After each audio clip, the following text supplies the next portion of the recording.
He was 18 years old, and he had been officially discarded. For a young man who had spent the last decade feeling like a piece of lost luggage, what he discovered inside a forgotten farmhouse would prove that he wasn't just baggage.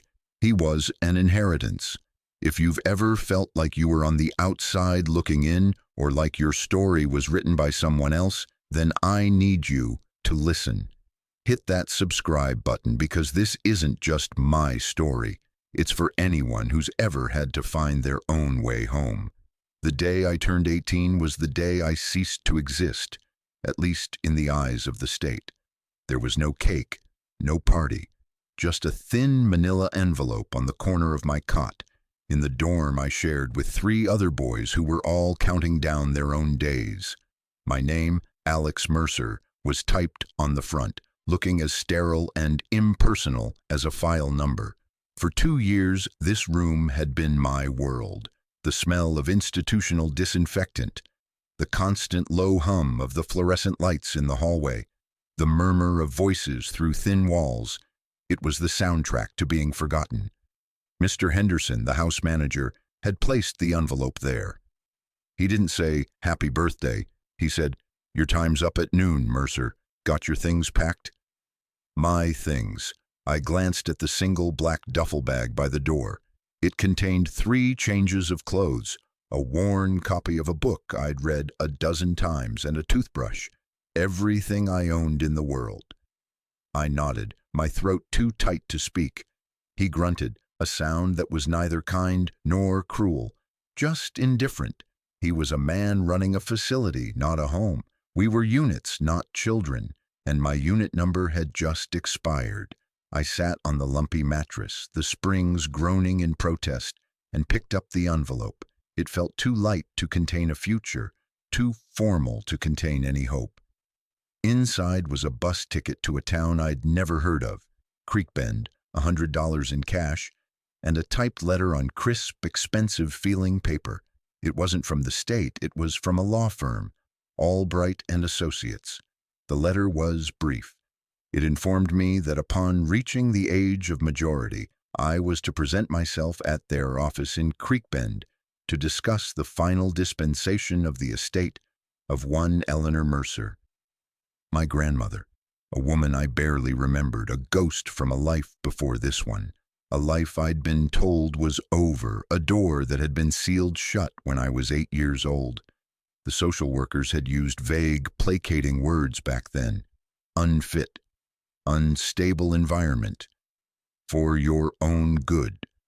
They had painted a picture of a chaotic, neglectful woman from whom I had been rescued. I had spent 10 years believing them, because it was easier than believing I'd been abandoned. The letter stated that an appointment was scheduled for me the following day at 10 a.m. It ended with a stark, simple instruction: do not be late. I folded the letter and slid it back into the envelope. The $100 felt like a fortune and nothing at all. It was severance pay for a childhood I never really had. I looked around the small, cramped room. The faded blue paint, the scuff marks on the floor, the metal frame bunk beds. This place had never been a home, but it had been a constant. It was the devil I knew. Creek Bend, this lawyer, this estate. That was a whole universe of unknown devils. Fear, cold and sharp, pricked at the base of my neck. The system was designed to release you, not to launch you. You walk out the door and you're supposed to just disappear, become a statistic, another faceless kid who aged out and fell through the cracks. They said I was worthless, not in those exact words, but in their actions. In the threadbare blankets, the joyless meals, the way they never looked you in the eye for too long. You're a problem to be managed until you're someone else's problem. And at noon, I would become my own problem. The bus ride was a slow, rattling transition from one world to another. The concrete and steel of the city bled into sprawling suburbs, then into patchworks of green and brown farmland. I pressed my forehead against the cool glass of the window, watching the world unspool. Each mile put more distance between me and the group home, but I didn't feel free. I felt untethered like a kite whose string had been cut, drifting on a wind I couldn't control. I had no phone, no friends to call. The other boys at the home weren't friends. We were just survivors, temporarily sharing the same lifeboat. We never talked about the future because none of us could imagine one. We only talked about the past, and even then, only in broken pieces. Creek Bend wasn't so much a town as a crossroads, with a few buildings clustered around it for warmth. A post office, a diner with a flickering neon sign, a hardware store, and a single-story brick building with a polished brass plate that read Albright and Associates. The bus hissed to a stop and left me in a cloud of diesel fumes, the only person who got off. The air smelled different here. It smelled of damp earth, of rain-soaked leaves, and something else, something clean and wild. It was so quiet. The silence was a physical weight after the constant noise of the city. I checked the time on a clock in the diner window. I had hours until my appointment. With my duffel bag slung over my shoulder, I walked. I didn't know where I was going. I just needed to move, to outrun the panic that was clawing at my insides. The law office was as intimidating as I had imagined. The air inside was still and smelled of old paper and lemon polish. A woman with severe gray hair pulled into a tight bun sat behind a large mahogany desk. She looked up at me over a pair of reading glasses, her expression unreadable. "Can I help you?" she asked, her voice as crisp as the letterhead. "I'm Alex Mercer," I said, my own voice sounding thin and young. "I have a 10 o'clock appointment with Ms. Albright." She nodded slowly, her eyes giving me a swift, professional appraisal. I knew what she saw. A skinny kid in worn jeans and a faded hoodie, a duffel bag that had seen better days. The uniform of the system. "She's expecting you," the woman said, gesturing toward a closed door. "Go right in." Ms. Albright was an older version of the woman at the desk, with the same severe hair but with eyes that held a flicker of something more than just professional detachment. It might have been curiosity, it might have been pity, I couldn't tell. She didn't stand up or offer to shake my hand. She simply pointed to the leather chair opposite her desk. "Mr. Mercer, please sit." The chair sighed as I sank into it. Her desk was a fortress of neatness. Stacks of files were perfectly aligned. Pens were arranged in a tidy row. On the corner of the desk was a single thick file with my grandmother's name on it. "I was your grandmother's attorney for the last 15 years of her life," she began, her tone formal, detached. She was a determined woman. She opened the file, and the next hour was a blur of legal jargon. Intestate, probate, executor, title. The words washed over me, meaningless. I just sat there, nodding, pretending to understand. Finally, she paused and looked at me directly. "To put it plainly, Mr. Mercer, your grandmother left you everything she owned." She slid a large, tarnished brass key across the polished surface of the desk. It was heavy, ornate, an old-fashioned skeleton key. "This is for the front door of the house. The property is approximately 40 acres of land, a farmhouse and a barn. It's located about 3 miles out of town on Old Mill Road." She then pushed a small sealed envelope toward me. "Your grandmother also left you this. It contains $500. It was all the liquid cash she had at the time of her death 2 years ago." $500. It felt like $1 million. But then came the caveat, the fine print I was starting to realize life was full of. "However," Ms. Albright continued, her voice sharpening slightly, "you should be aware that the property is in a state of significant disrepair. Furthermore, the property taxes have not been paid for the past 2 years. They are in arrears to the sum of $6,428. She let that number hang in the air between us. $6,000. She might as well have said 6 million. "The county will seize the property and sell it at auction in 90 days if the balance is not paid in full." So this was it, the punchline to the cosmic joke. I wasn't being given a home, I was being given a debt. A ticking clock. The hope that had flickered to life in my chest sputtered and died, leaving behind the familiar cold ash of disappointment. "What am I supposed to do?" I asked, the words barely a whisper. Ms. Albright's expression softened for the first time. It wasn't sympathy, but it was something close. "Your options are limited," she said, her voice gentle but firm. "You can use the $500 to live on while you attempt to make the property habitable enough to sell.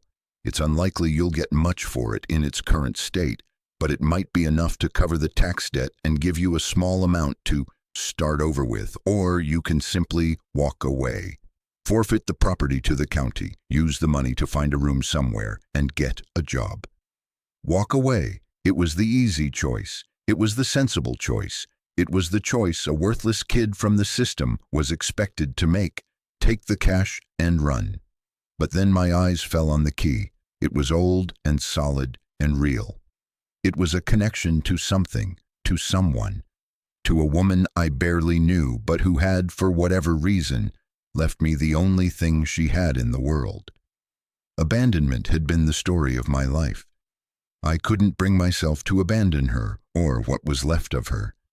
"There's a third option," I heard myself say, the words surprising me as much as they seemed to surprise her. "I can stay." Ms. Albright raised an eyebrow. "Stay, Mr. Mercer? The house has no electricity, no running water. It has been vacant for 2 years. It's not habitable." "I can fix it," I said with a confidence I didn't feel. "Where did I get that from?" I wondered. "The system taught you to be compliant, to be quiet, to take what you were given. It didn't teach you to fight." Ms. Albright studied me for a long moment, her gaze intense. I felt like a specimen under a microscope. I expected her to argue, to tell me I was being foolish. Instead, she gave a slow, deliberate nod. "Very well," she said, closing the file. "The choice is yours. The clock is ticking. 90 days. She stood, signaling the end of our meeting.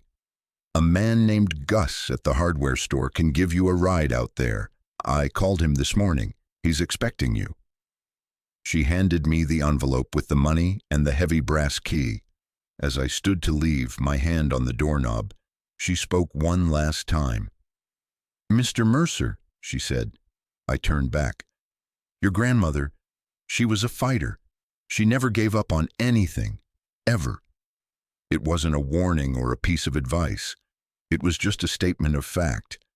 And it was the first time anyone had told me anything about my grandmother that wasn't coated in pity or clinical judgment. It was a seed. I didn't know it then, but it was a seed of a story I was about to uncover, a story that would change everything. Gus from the hardware store was a man whose face was a roadmap of his life, all deep lines and weathered skin. He had kind eyes. He didn't ask many questions, just loaded my duffel bag into the bed of his beat-up Ford pickup and grunted, "Hop in." The 3-mile drive felt like a journey to the end of the world. The paved road gave way to gravel, and the truck rattled and bounced, kicking up a plume of dust behind us. We passed fields of corn, dense patches of woods, and the occasional mailbox standing like a lonely sentinel at the end of a long driveway. Finally, Gus slowed the truck and pointed. "That's it. End of the line."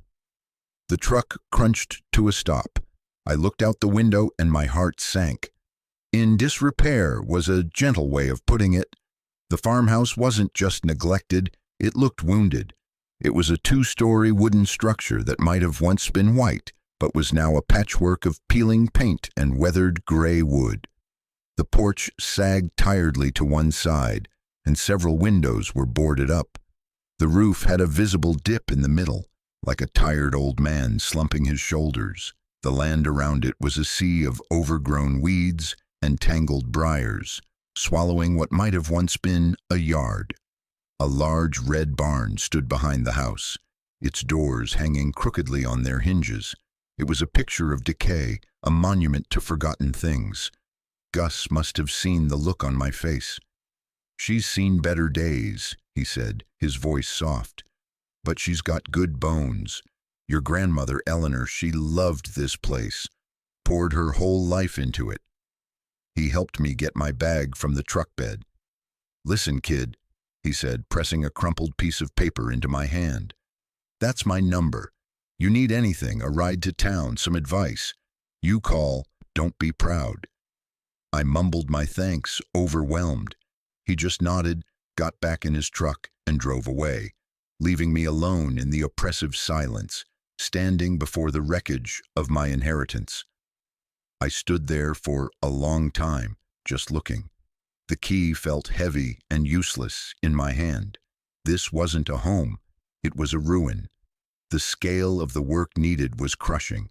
Every fiber of my being screamed at me to turn around, walk back to the main road, and hitch a ride to anywhere else.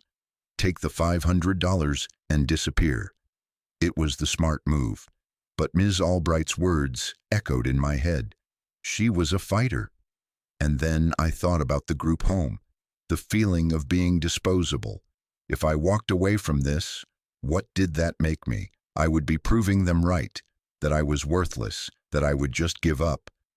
Anger, hot and unfamiliar, surged through me. It was a better feeling than fear.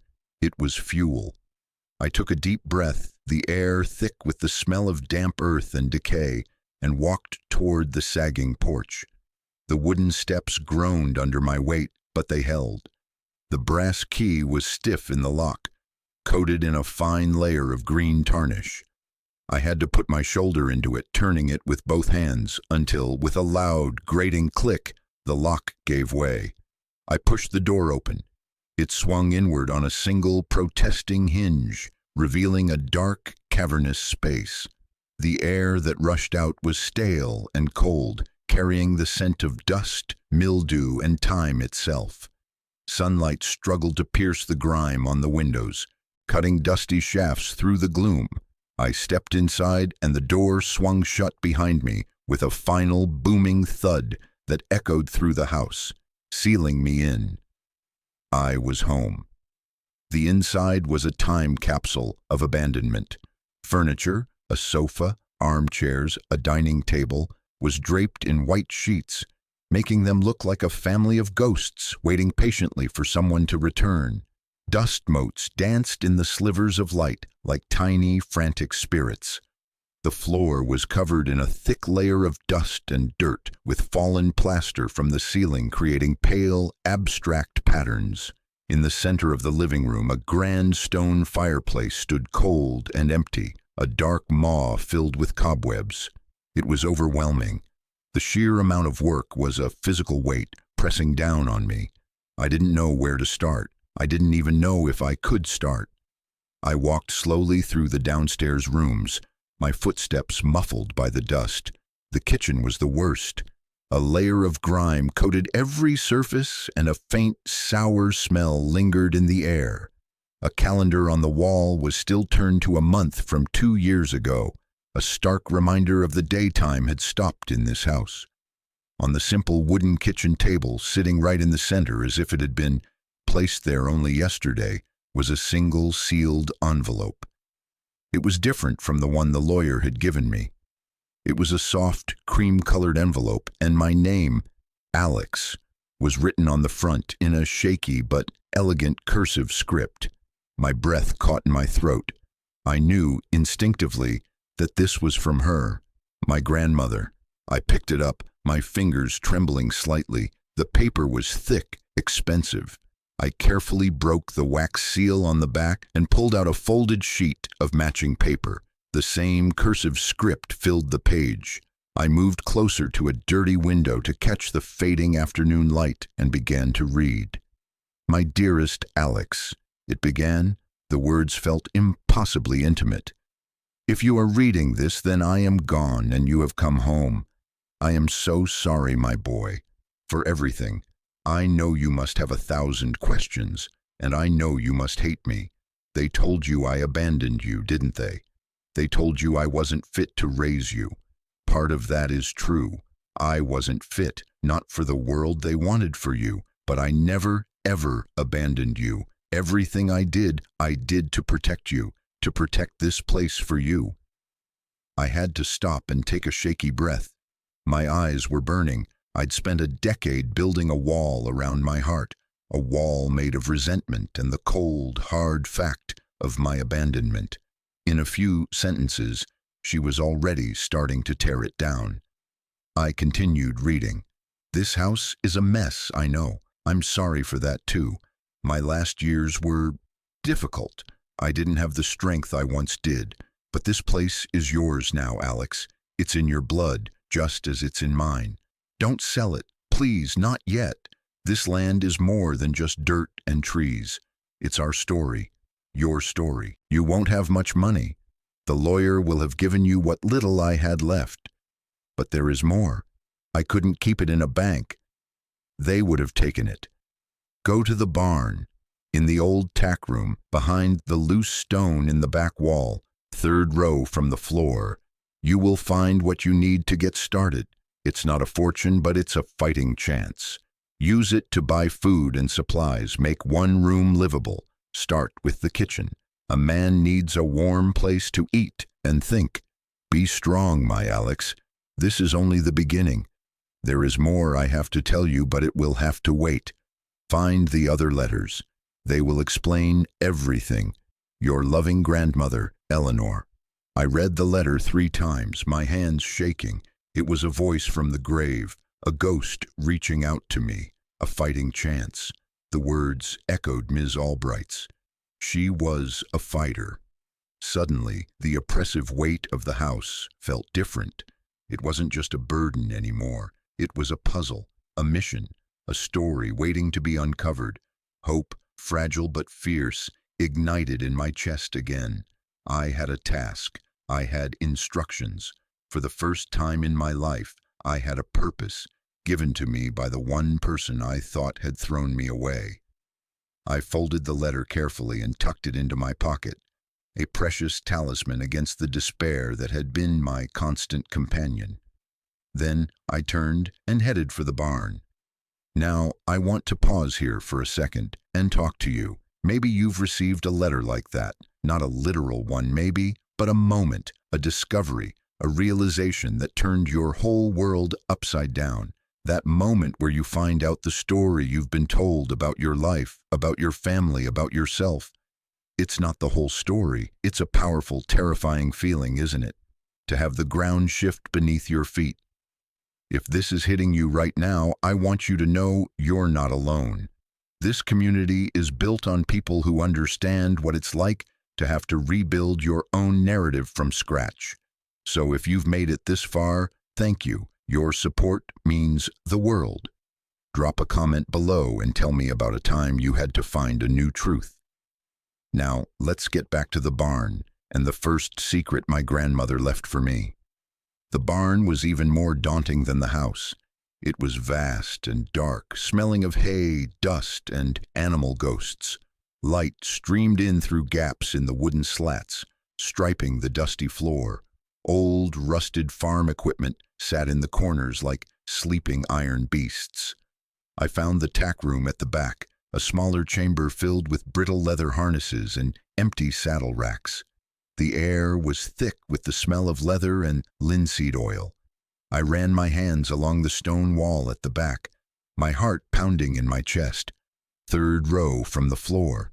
My fingers traced the cool, rough stones, searching for a loose one. I found it. It wiggled slightly under my touch. Using the edge of the heavy brass key, I pried at the mortar, around it.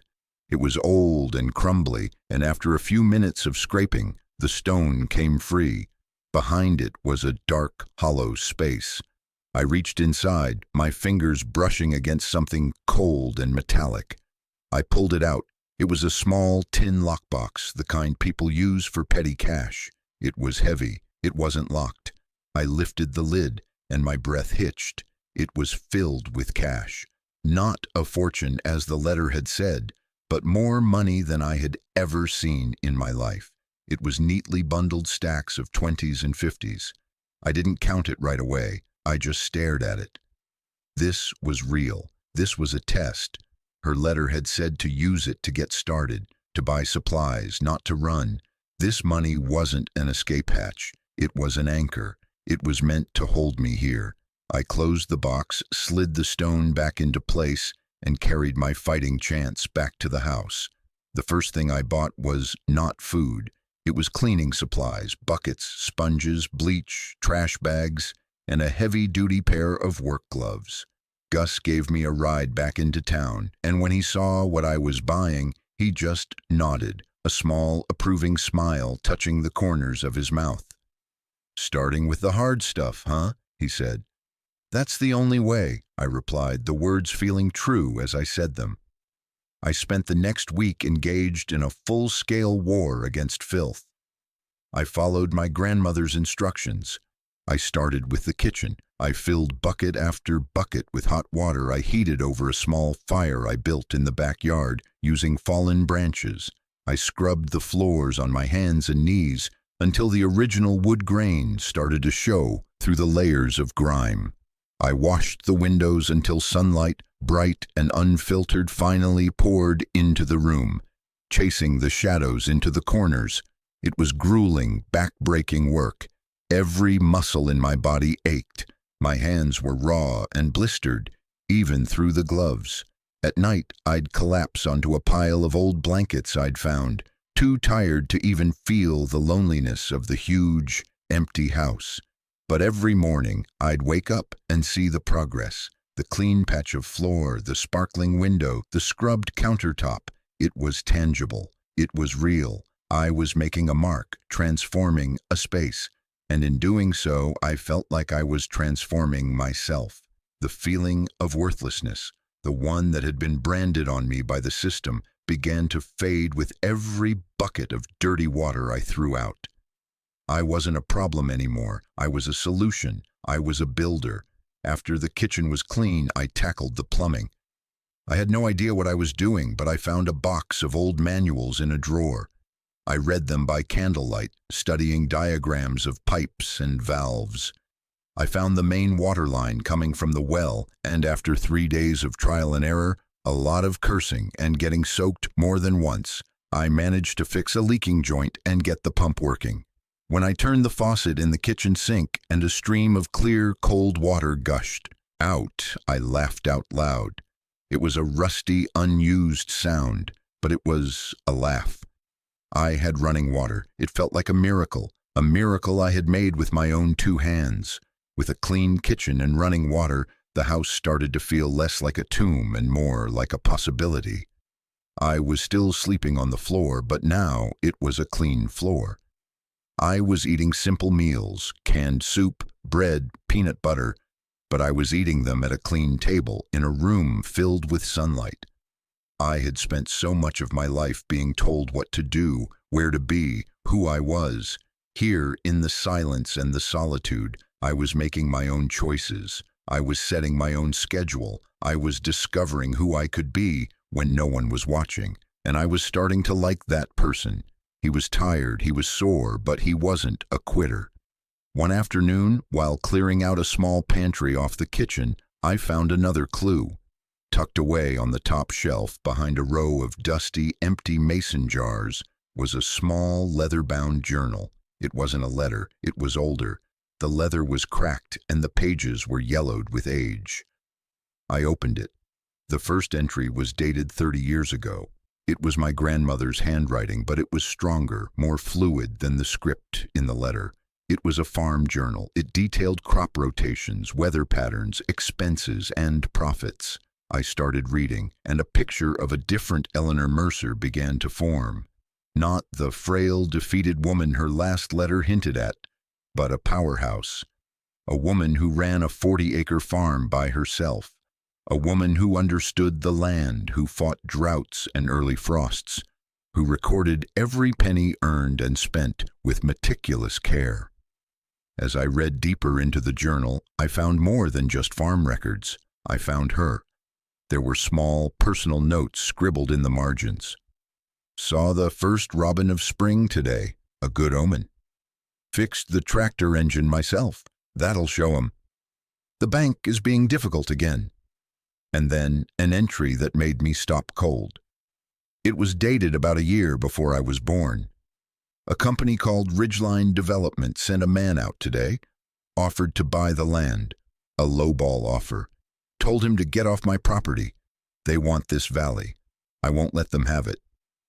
The name sent a chill down my spine. Ridgeline Development. The entries over the next few years were peppered with mentions of them. Letters, phone calls, unsolicited offers, each one higher than the last. Then the tone began to change. Another letter from Ridgeline's lawyers, threatening to invoke eminent domain for a new access road. They're getting aggressive. Someone cut the fence line on the north pasture again. The cattle got out. Took me all day to round them up. I know it was them. A story of a siege began to emerge. A slow, methodical campaign of harassment against a lone woman who refused to back down. This wasn't just a business transaction. This was a war. And my grandmother was a soldier, defending her home. I kept reading, flipping through the years, watching as her strong handwriting became a little more cramped, a little more tired, and then I found the entries about me. My daughter brought her baby boy to visit today. His name is Alex. He has my eyes. A wave of emotion, so powerful it almost knocked me over, washed through me. She saw me. She knew me. I wasn't just a name on a legal document. I was her grandson. The entries about me were few, but they were filled with a fierce, protective love. He loves the barn, not afraid of the cows at all. He helped me plant the garden today. His hands are so small. Then the entries stopped for a few years, the years my mother had taken me away. When they resumed, the tone was dark. She's back. With Alex. She's in trouble. I have to help them. The journal ended a few weeks after that. The last entry was short, almost illegible. They're going to take him. They say I can't protect him, that this isn't a safe place for a child. Maybe they're right, but it's not because of me. It's because of them. Ridgeline, this is the only way to keep him safe, to send him away. It will break my heart, but he will be safe from them, and one day he will come back, and he will be strong enough to fight. I closed the journal, my hands shaking. The story I had been told, the story I had told myself for 10 years, was a lie. I wasn't abandoned, I was protected. I was sent away not because she didn't love me, but because she loved me too much to let me get caught in the crossfire of her war. She had sacrificed her reputation, her relationship with me, everything, to keep me safe, and she had held on to this land through all the pressure and the threats, because she believed one day I would return. The anger I had carried for so long, the deep, bitter resentment dissolved. In its place, something new and powerful began to grow, a sense of legacy, a sense of duty. This wasn't just her fight anymore, it was mine. The journal was the key. It gave me a new lens through which to see the house, the land. It wasn't a wreck. It was a fortress. Every broken window, every sagging board was a battle scar. I started my search for the other letters with a renewed sense of urgency. Her first letter had said to find them, that they would explain everything. I searched the house from top to bottom. I looked in every drawer, every closet, under every piece of furniture. Nothing. I started to think I had imagined it, that my grief and hope were playing tricks on me. But the journal felt too real, too solid. She was a meticulous woman. She wouldn't have left things to chance. Where would a woman who was hiding from a powerful enemy put her most important secrets? Not somewhere obvious, somewhere safe, somewhere she trusted. I thought about the barn. It was the heart of her farm, the place where she had worked and built her life. I went back there, the journal tucked in my back pocket. I walked through the cavernous space, my eyes scanning everything. The hayloft, the empty stalls, the tool benches. Where would she hide something? I went back to the tack room, to the loose stone where I had found the money. It was a good hiding place, but it was already used. She wouldn't put everything in one spot. I ran my hands along the old wooden walls, tapping them, listening for a hollow sound. Nothing. I was getting frustrated, ready to give up for the day, when my eyes fell on an old, forgotten workbench in the corner. It was covered in rusted tools and cobwebs. Underneath it was a pile of old grain sacks. They were dusty and rotting. I almost ignored them, but something made me pause, a flicker of intuition.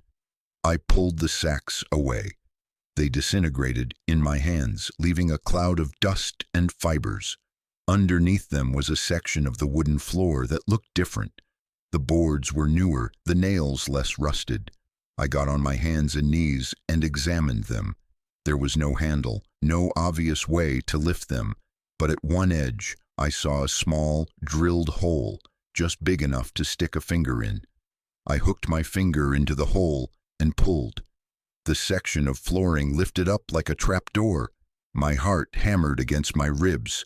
Beneath it was a small, dark compartment, lined with tin to keep out moisture, and inside, nestled on a bed of what looked like old wool blankets, was a large metal ammunition box. It was heavy.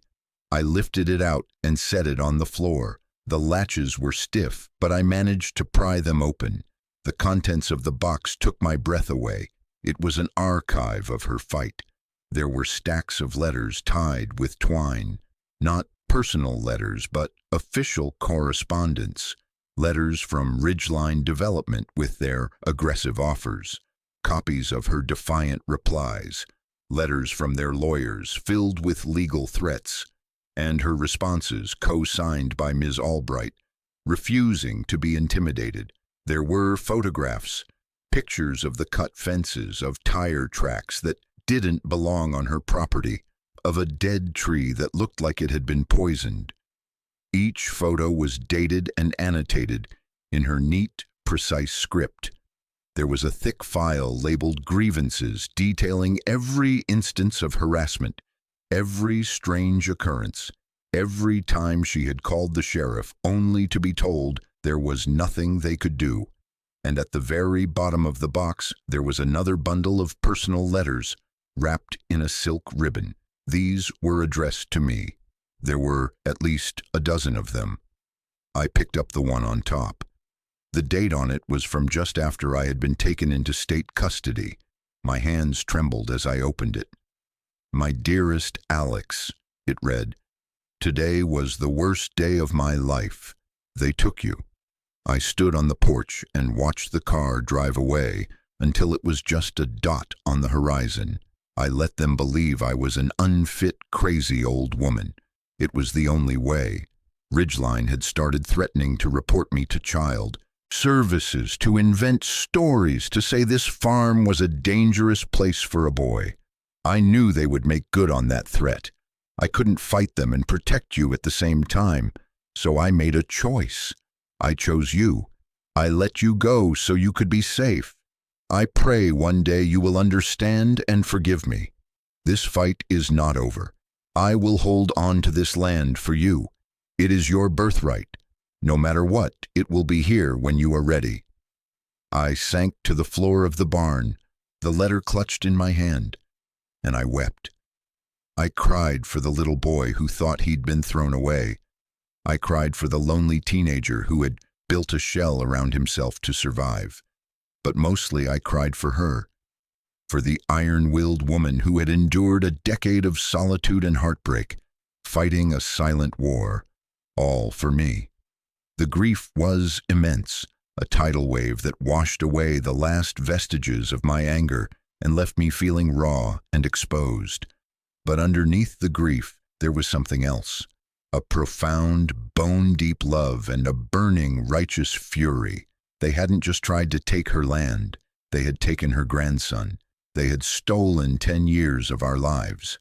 I spent the rest of the day in the barn, reading every single letter, every document. I pieced together the full, ugly story. Ridgeline Development wanted the entire valley. My grandmother's 40 acres were the key. Her property had the only viable access to the main road for the massive luxury resort they wanted to build. They had bought out all the other small farms over the years, using a combination of money and pressure, but Eleanor Mercer refused to sell. She was the holdout, the one woman standing in the way of their billion-dollar project. So they had decided to break her. The harassment, the legal threats, the campaign to paint her as unstable, it was all part of a deliberate strategy to either force her out or to make it easy to seize the land after she was gone. The final letter in the stack was dated just a few weeks before she died. Her handwriting was frail, shaky, but the words were as strong as steel. "Alex, I'm getting tired, my boy. The fight is wearing me down, but I have one last move to make. I've sold off the last of the good timber and the old equipment. It wasn't much, but I've hidden it away. Not in the barn this time.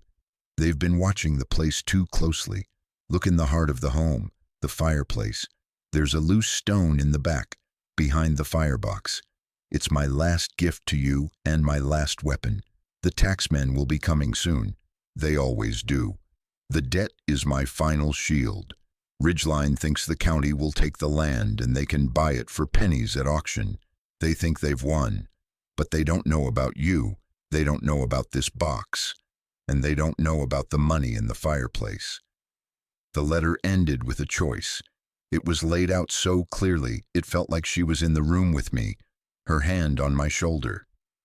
"You have a decision to make, Alex. When you find the money, you will have enough to pay the taxes and then some. You can take it all, sell this land to Ridgeline for whatever they offer, and walk away. No one would blame you. You could build a new life for yourself, far away from all this. It would be the easy path. Or you can stay. You can use the money to pay the taxes and save our home. You can take this box of evidence to a lawyer. You can finish the fight I started. It will be hard. They will come after you just like they came after me. But you are not alone. You have my story. You have the truth, and you have this land beneath your feet. The choice is yours. Whatever you decide, know that I love you, and I am proud of the man you have become." I sat there in the dust and the fading light, the weight of her legacy settling over me. The easy path, the sensible path. Take the money and run. Build a life of comfort, a life free from this fight. The kid from the group home deserved that, didn't he? A break, a fresh start with no strings attached. But as I thought about it, I realized that freedom wouldn't be freedom. It would be an escape. It would be a betrayal of the woman who had sacrificed everything for me. It would be letting Ridgeline win. And if I did that, if I walked away, I would be proving what the system had always told me, that I came from nothing and I would amount to nothing, that I would always take the easy way out. There was no real choice, not for me, not anymore. I had spent my entire life feeling powerless, a pawn in a game I didn't understand. Now, for the first time, I had power, I had the truth, I had the means, and I had a purpose. My grandmother hadn't just left me a piece of land. She had left me a sword and a shield. She had left me her fight. To walk away would be to throw down those weapons and surrender. And I was done surrendering. I carefully packed everything back into the ammunition box. The letters, the photos, the grievances. I closed the lid, a sense of cold, hard resolve solidifying inside me. I was no longer a scared kid who had aged out of the system. I was Eleanor Mercer's grandson, and the war was not over. The fireplace was a monument of riverstone dominating the main room of the house. It was cold and black, filled with the ashes of my grandmother's last fire. I cleaned it out, scooping the ash and soot into a bucket. Then, by the light of a lantern, I crawled inside the firebox. It was a cramped, dark space that smelled of old smoke. I ran my hands along the back wall, feeling for a loose stone just as her letter had described. I found it almost immediately. It was a large, flat stone that shifted under my fingers. It was heavy, but I managed to work it free from the surrounding mortar. Behind it was a cavity, and inside that cavity was a heavy, oilskin-wrapped package. I pulled it out and carried it to the kitchen table. My hands were shaking as I unwrapped the thick, waterproof cloth. Inside was a substantial amount of cash, far more than what I had found in the barn. It was bundled in thick stacks, held together with rubber bands. I sat down and, for the first time, I counted it all. The money from the barn, the money from the fireplace. When I was done, the total was just over $20,000. It was a staggering amount of money. It was enough to pay the $6,000 tax bill 3 times over. It was enough to live on for a year, maybe more. It was enough to disappear and start a new life anywhere I wanted. The easy path. It was right there on the table in front of me. I thought about it for a long time, sitting in the quiet kitchen as darkness fell outside. I imagined getting on a bus and never looking back, finding an apartment in some anonymous city, getting a job, being just another face in the crowd, a life without a fight, a life without this crumbling house and this 40-acre burden. It was tempting. It was so tempting. But then I looked at the ammunition box sitting on the floor. I thought of my grandmother's tired, determined face in the old photographs. I thought of her handwriting, her sacrifice. I thought of the 10 years I had lost, the 10 years she had spent alone, fighting for me. And I knew I couldn't do it. Her legacy wasn't the money, it was the fight. And her inheritance wasn't the land. It was the choice to defend it. The next morning, I walked the 3 miles into town.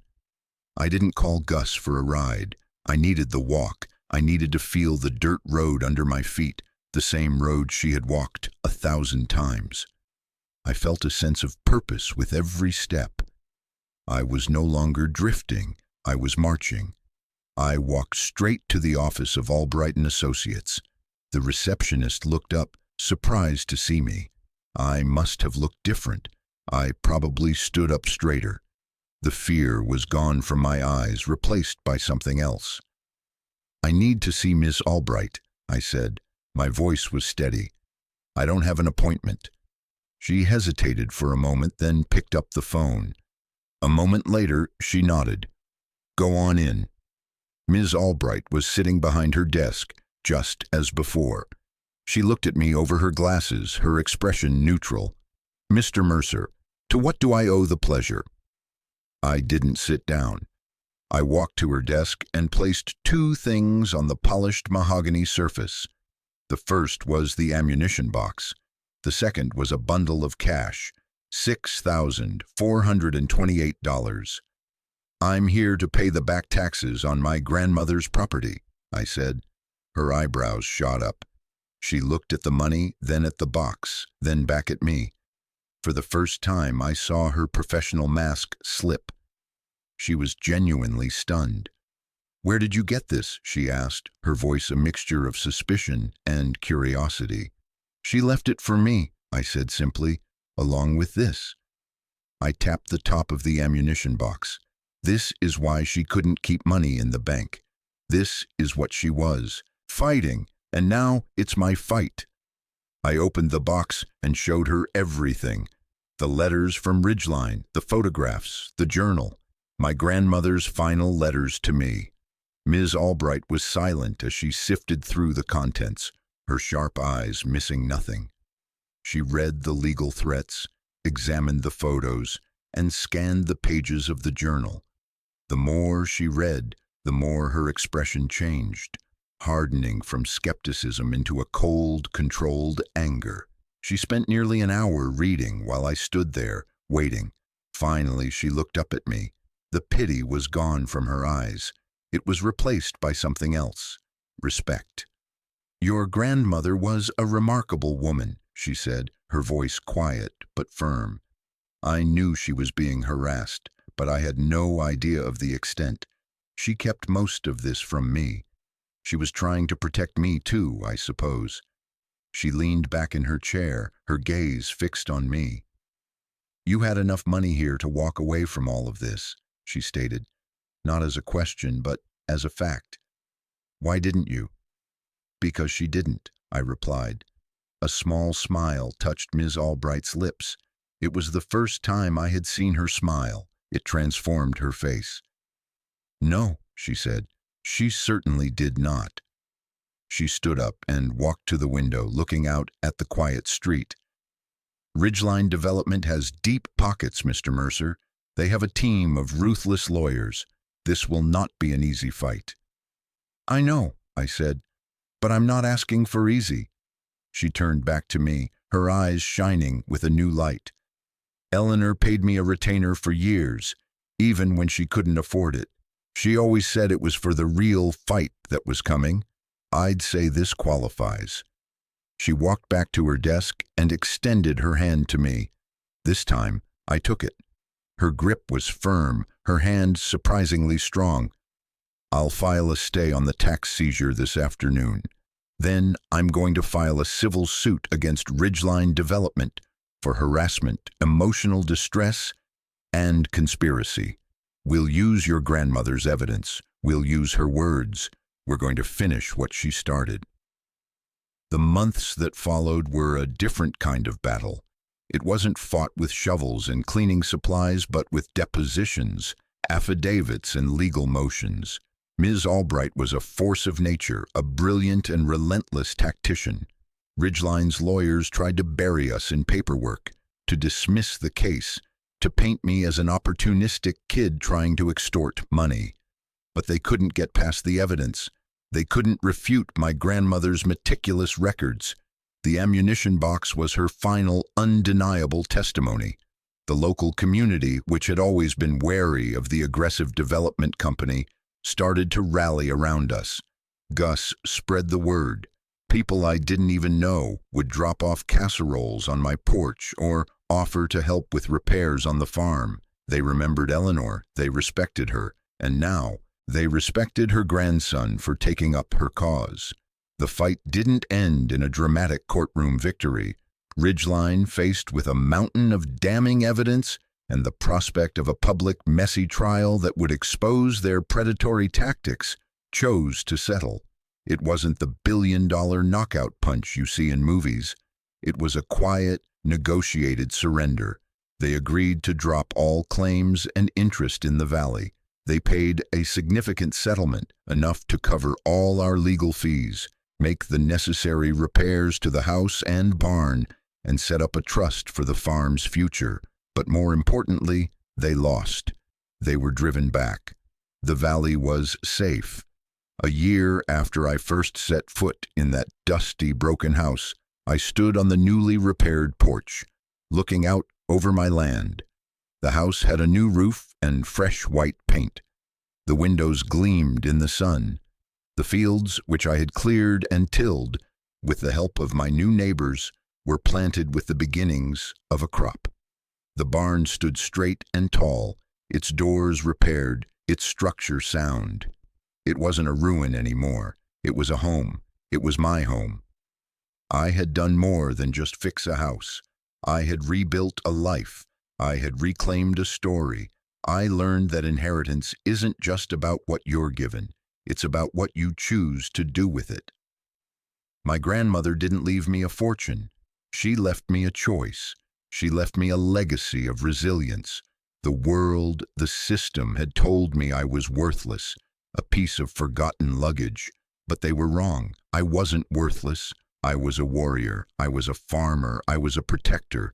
I was the grandson of Eleanor Mercer, and I was finally home. This journey taught me that our worth isn't determined by where we come from or what people say about us. It's forged in the choices we make when things are hard. It's built with our own two hands, in the dust and the struggle. So I want to ask you, what have you built from the rubble in your own life? What story have you reclaimed? Share it in the comments below. Let's make this a place where we celebrate the fighters, the builders, the people who refuse to be defined by their past. Your story matters. And if my story meant something to you, please subscribe and join our community. because we all deserve a place to call home.